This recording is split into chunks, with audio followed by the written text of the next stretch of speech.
দেখো বন্ধুরা, আবার একটা নতুন রেসিপি নিয়ে চলে এলাম। তো কড়াইয়ে চাপিয়েছি, এই দেখো তেল দিলাম, কড়াইয়ে চাপিয়েছি তেল দিলাম, বুঝেছো? একটু কড়াই তেল দিয়েছি। তো কী রেসিপি হয়েছে সেটা তোমরা দেখতে থাকো, অবশ্যই জানতে পারবে।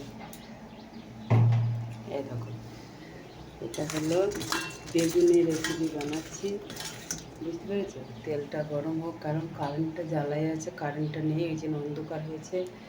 আর এখানে দেখো পেঁপে আছে, কাঁচা কলা, ঝিঙে ঝোল হবে, কাঁচা লঙ্কা দিয়েছি, ঝোল হবে। তোমরা দেখতে থাকো। এটাকে 5 ফোড়ন দিলাম, 5 ফোড়ন দিয়েছি, যেহেতু এবার তোমরা দেখতে পাবে আনতে।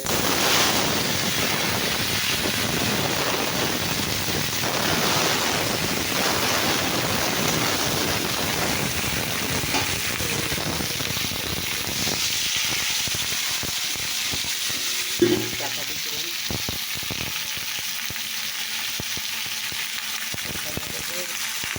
দিচ্ছি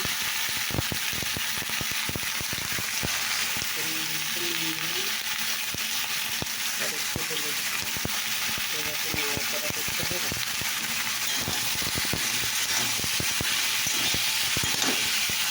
তরকারি দিয়ে ঢাকা দিয়ে দিলাম,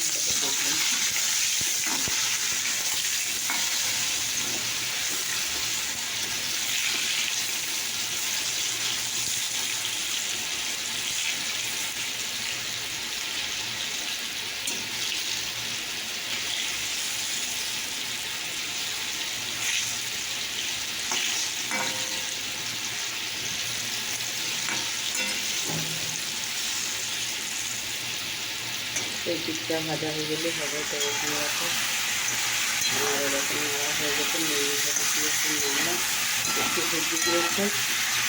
তো এবার আমি মশলা দিয়ে জিরে দিয়ে শুধু একটু জিরে দিয়ে, আর সামান্য একটা লঙ্কা, কারণ জিরে। এবার দিয়ে এবার আমি জল দিয়ে দিচ্ছি একটুখানি, এটাকে তো পেস্ট হবে। এখন ফুটে রইলো, এটা কষাবো।